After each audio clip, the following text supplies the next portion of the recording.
Hello, I'm David Cassidy with the Market Update. Today, Wednesday, the 5th of August. Good news is hard to find from watching TV or reading the tabloids, and no wonder given the list of negatives. For example, the recent acceleration or re-acceleration in the coronavirus infections, the continuing Republican-Democrat standoff in Washington over the amount of support that is needed for those companies and workers that have been negatively impacted by the coronavirus, the deteriorating US-China relations over trade, Taiwan, Hong Kong, and now the TikTok app. And following yesterday's explosion in Beirut, tensions in the Middle East could start to rise once again.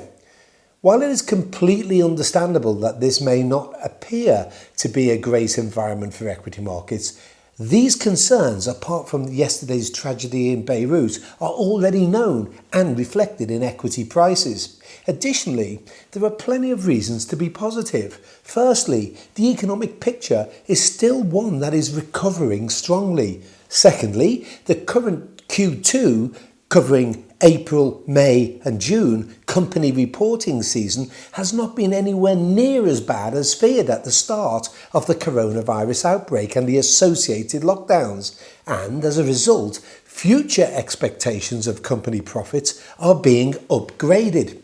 Thirdly, the spread of the coronavirus appears to be levelling off, with a number of US hotspots such as California, Arizona and Florida starting to fall.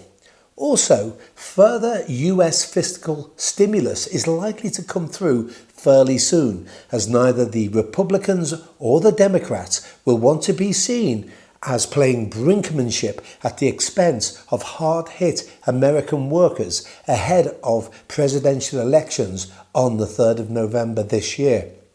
Furthermore, given the number of pharmaceutical and biotechnology companies around the world working on a coronavirus vaccine, the chances of a breakthrough is probably not too far away. And of course, a vaccine will allow economies to fully reopen and thus speed up the economic recovery. Progress on additional US stimulus and/or a vaccine breakthrough will incentivize these large investors that are currently sat on the sidelines to invest their cash, which should provide a further boost for the equity markets.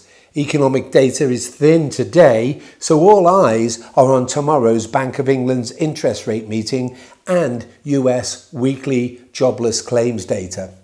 While the Bank of England policymakers may not reduce UK interest rates tomorrow, we believe it is only a matter of time before UK interest rates follow those in Europe and go negative, which would be a positive for equity markets, as it will help stimulate the UK economy and therefore aid our economic recovery, and should help boost inflation, which is currently running well below the Bank of England's 2% target at just 0.61%.